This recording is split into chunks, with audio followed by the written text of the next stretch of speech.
kita bersama, yaitu salam sedot jero. Bapak Ibu saudara-saudari, ada yang baru hari ini? Banyak? Oke. Kalau ada yang baru, saya juga harus memberi pengantar penjelasan. Oke. Bapak Ibu saudara-saudari, kita bersama berkumpul di rumah komunitas Asap Kretek Rempah Karangdaleman, Magelang. Jadi 9 tahun ini kita menjalani kebersamaan dalam komunitas, membangun budaya untuk melestarikan nilai-nilai leluhur. Salah satunya adalah tentang kretek rempah Indonesia. Jadi kami di sini adalah para pencinta dan penikmat kretek rempah Indonesia, dan cara menikmatinya dengan cara yang khusus, diisap habis, dispoit hidung, dispoit mulut dan seterusnya. Dan itu tentu menimbulkan banyak pertanyaan. Pertanyaan pertama, secara umum kita mengenal produk-produk tembakau sekarang di dalam bentuk rokok itu adalah disebut sebagai produk yang berbahaya karena di dalamnya mengandung banyak bahan-bahan kimia. Bahkan di dalam rokok juga tertulis merokok membunuhmu, ada gambar-gambar serem dan seterusnya. Orang biasa bertanya kepada saya, Pak Dodi setuju tidak? Saya jawab, saya setuju. Kenapa? Tembakau masuk ke Indonesia pertama dulu sebagai obat, tetapi kemudian berubah menjadi bahan yang berbahaya. Kenapa? Karena tembakau sebetulnya memiliki kemampuan atau keistimewaan penyerapan yang sangat tinggi.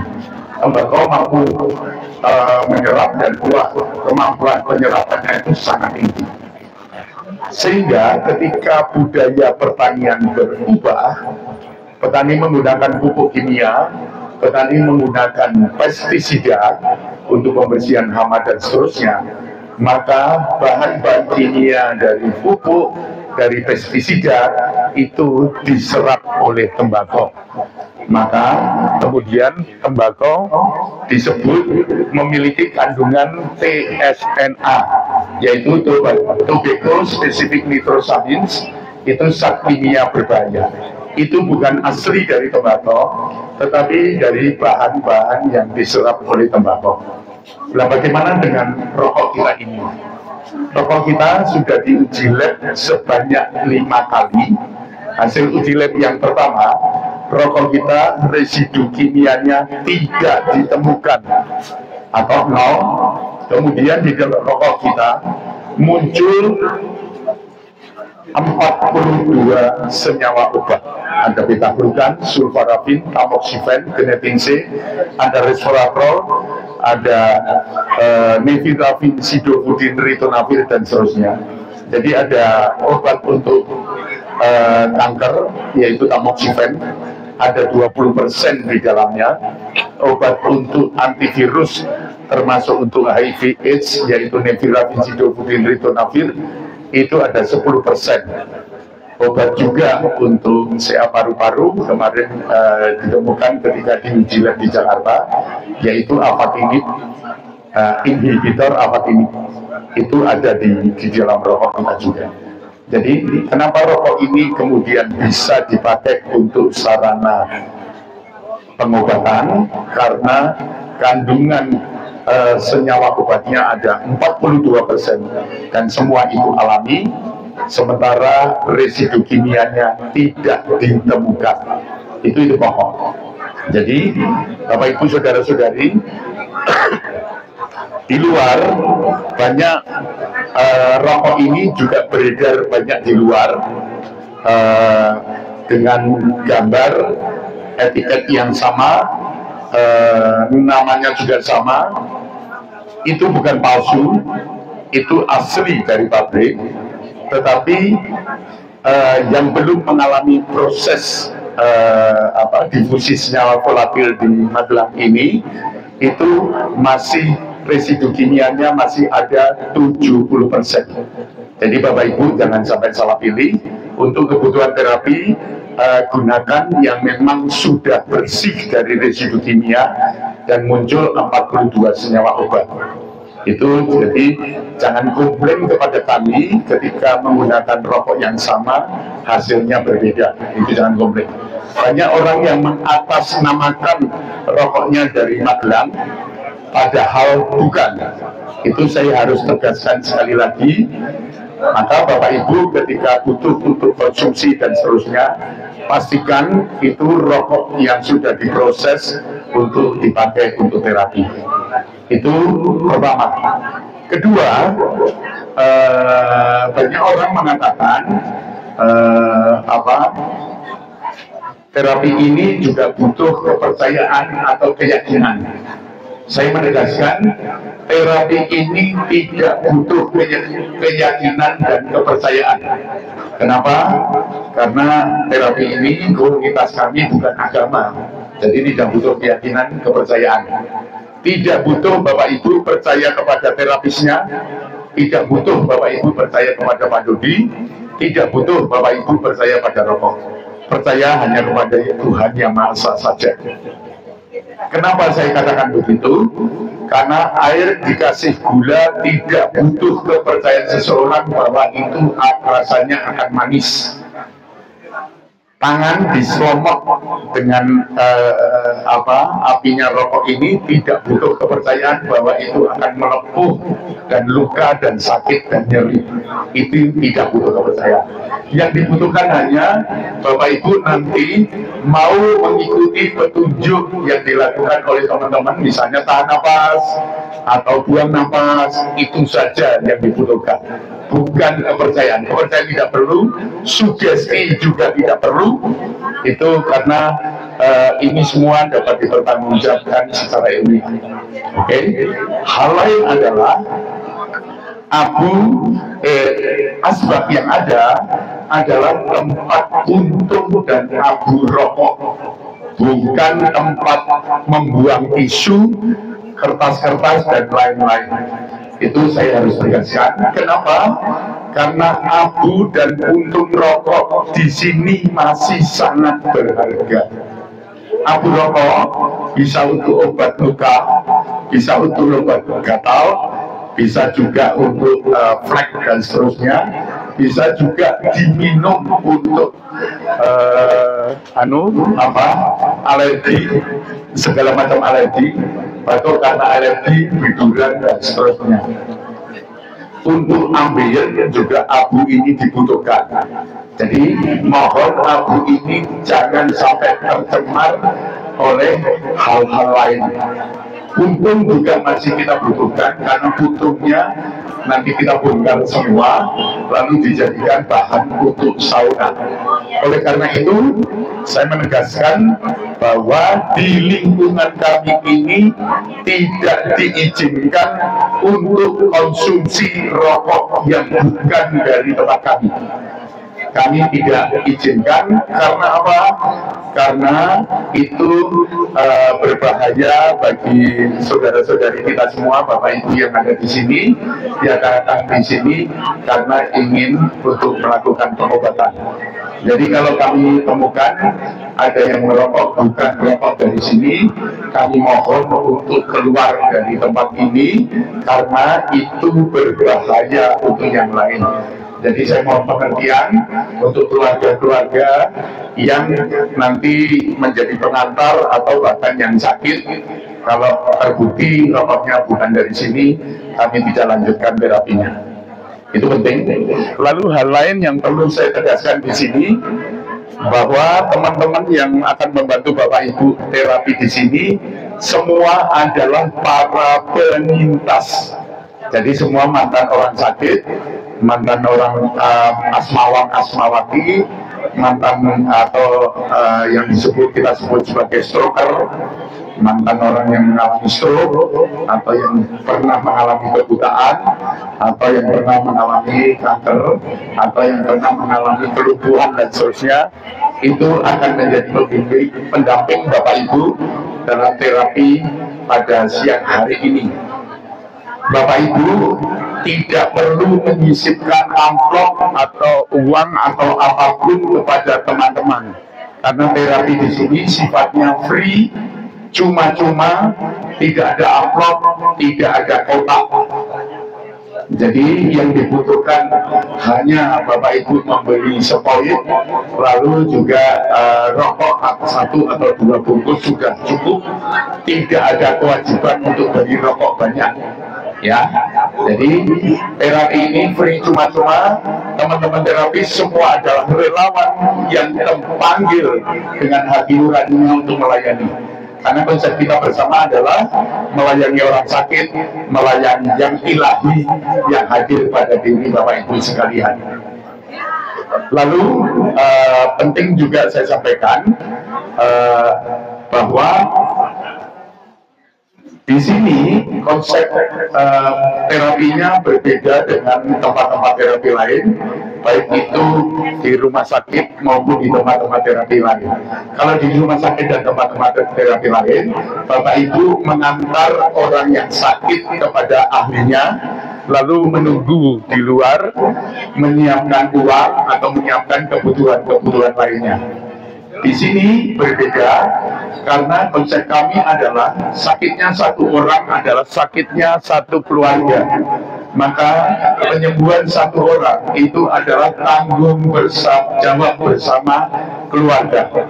Bapak Ibu tidak bisa hanya mengandalkan kami di sini, karena terapi ini harus dilakukan secara kontinu juga di rumah masing-masing. Sehingga yang paling penting nanti terjadi adalah terapis-terapis sejati adalah suami, orang tua, kakak, adik, anak, itu yang akan menjadi pendamping. Maka mindset pertama harus dirubah. Banyak orang yang mengatakan, Pak Dodi, kalau tidak bisa merokok bagaimana? Jawab saya, yang tidak bisa merokok sungguh-sungguh ketika stroke dan tidak bisa menelan, itu baru tidak bisa merokok. Tetapi kalau orang bisa menelan, orang bisa menyedot, itu bisa merokok. Ini saya perlihatkan.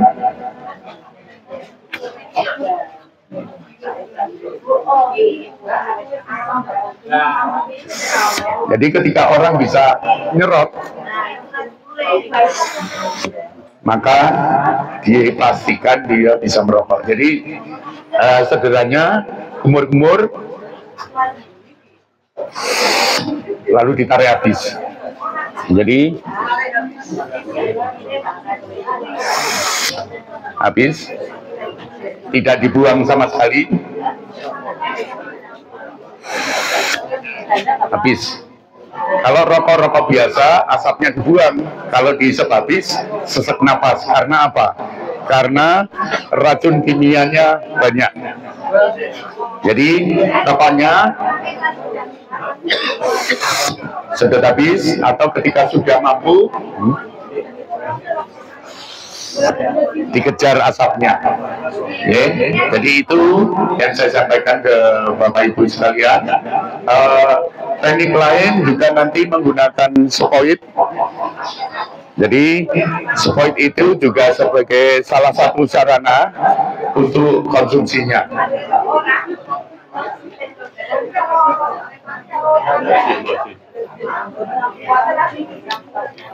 Jadi asap ini dimasukkan dalam spoid, ini penuh, ya. Ini nanti juga bisa dihisap habis lewat hidung,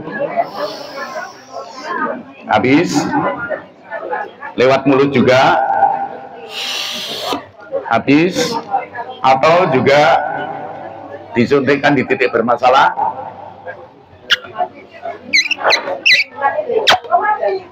Asapnya habis. Jadi asap ini juga bisa menggunakan spoid, ditembak langsung hidung, habis. Jadi tidak terbuang, atau lewat mulut, habis, atau disuntikkan di titik bermasalah, misalnya di leher, ya ditempel, ditembakkan, asapnya masuk semua, habis. Kalau tidak pas posisinya, asapnya keluar semua. Kalau tidak pas posisinya begitu. Tapi kalau pas posisinya, asapnya masuk semua habis. Itu teknik-teknik ini akan diberikan juga oleh para terapis yang lain. Lalu kemudian muncul pertanyaan, ketika diisep biasa dengan disepoid itu sama atau tidak? Saya katakan berbeda. Berbedanya di mana? Berbedanya ketika diisep langsung mulut,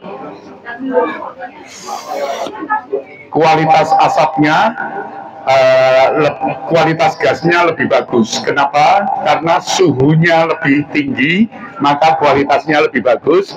Sementara dengan spoid, keunggulannya adalah dia volumenya lebih banyak dan tekanannya lebih tinggi, tetapi dengan beberapa detik saya menunggu, itu kualitas gasnya atau suhunya turun, sehingga kualitas gasnya kurang, sebagian terkondensasi berubah menjadi tar.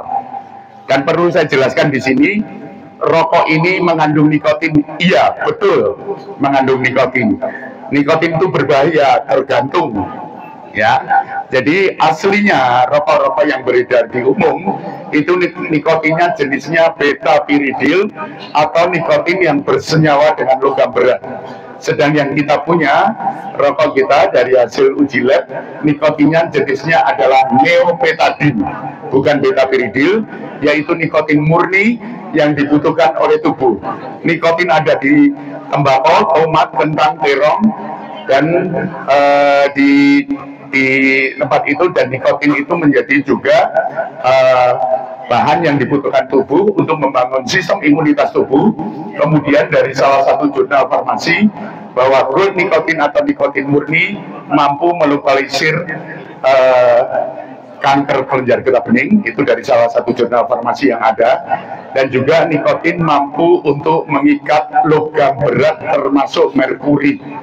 Jadi kalau nikotinnya itu jenis beta-piridil, maka dia sudah mengikat logam berat sebelum masuk dalam tubuh. Jadi nikotin sebagai pembawa logam berat masuk dalam tubuh. Maka ketika dihirup sungguh-sungguh, yang terjadi sesak napas. Kalau ini malah justru melonggarkan. Kemudian yang kedua, yang biasa dipersoalkan adalah tar. Tar itu singkatan dari total aerosol residu. Tar adalah residu dari pembakaran berupa cairan atau minyak.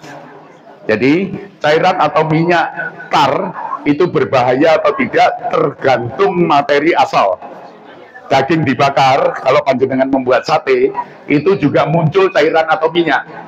Tetapi kalau cairan atau minyaknya itu yang daging dibakar itu dicuci, maka rasa satenya menjadi hambar karena tarnya enak.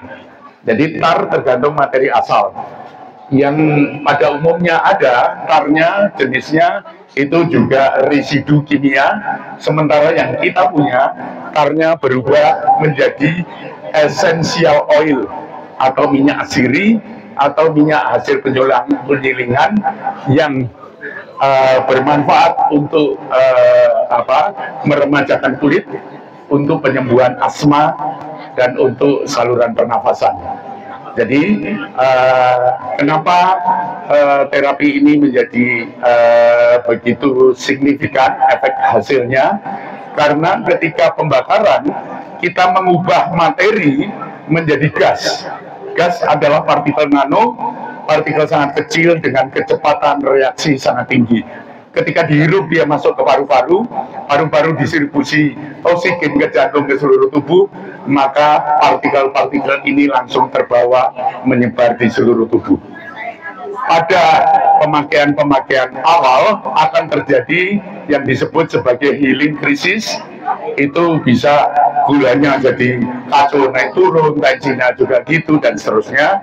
Tetapi itu silakan dilanjutkan dan koordinasi dengan teman-teman yang biasa sudah menjadi pemandunya atau terapisnya, supaya keadaan tetap terkontrol. Bapak Ibu Saudara-saudari, ketika panjenengan juga masih konsumsi obat, itu silakan, jangan tiba-tiba diputus. Jadi nanti pengurangannya seiring dengan perbaikan sistem tubuh dari hasil uji lab dan seterusnya, itu kita baru kemudian mereduksi obat-obat kimia yang ada. Itu beberapa hal yang saya sampaikan. Tambahan catatan, mohon Bapak Ibu juga menjaga kebersihan lingkungan di tempat ini. Bekas-bekas tisu, bekas-bekas ingus atau muntahan, tolong jangan diselipkan di antara pepohonan atau dibuang sembarangan. Kita sudah sediakan tempat-tempat sampah, karena kasihan teman-teman, nanti sudah selesai semua kegiatan, bisa jam 2, jam 3 pagi kami baru selesai. Itu kami harus membersihkan bekas-bekas muntahan yang disimpan di mana-mana. Kami sudah sediakan kantong kresek. Jadi Bapak Ibu kalau ada muntahan atau ada bekas ingusnya atau tisu-tisu, silakan dimasukkan di kantong kresek, dibuang ke tempat yang sudah kami sediakan. Bapak Ibu jangan khawatir kalau bekas muntahan itu pasti akan kami minta tidak boleh dibawa pulang. Kalau mau diingat lagi juga monggo. Itu beberapa hal yang saya sampaikan. Setelah ini kita akan bagi menjadi 2 kelas. Kelas yang pertama nanti saya akan memandu di bawah sana, itu untuk terapi mandiri. Untuk Bapak Ibu yang dari tempat jauh atau Bapak Ibu yang mungkin nomornya sangat sangat besar, itu kalau menunggu mungkin bisa sampai malam baru dilayani, itu bisa ikut saya di bawah sana untuk terapi mandiri. Nanti di terapi mandiri kita terjadi dialog, diskusi, lalu setelah itu ada contoh terapi yang aman seperti apa. Terapi langsung sedot itu untuk tahap awal bisa juga berisiko, karena bisa menimbulkan efek healing krisis, bisa ngeliem, keringat dingin, lalu mual, muntah-muntah, BAB, atau bahkan bisa pingsan. Bisa seperti itu. Kita ada teknik-teknik yang sangat aman, yang tanpa healing krisis, tanpa kacau, tanpa ngeliem, tanpa mual, tanpa muntah, itu juga ada. Nanti itu akan diinformasikan oleh teman-teman kita semua, dan juga nanti di dalam sesi kelas terapi mandiri saya sampaikan secara jelas. Begitu beberapa hal yang perlu saya sampaikan. Bapak Ibu, mudah-mudahan hari ini menjadi hari baik, hari penuh rahmat bagi kita untuk bisa mengalami terapi yang menyegarkan untuk kita.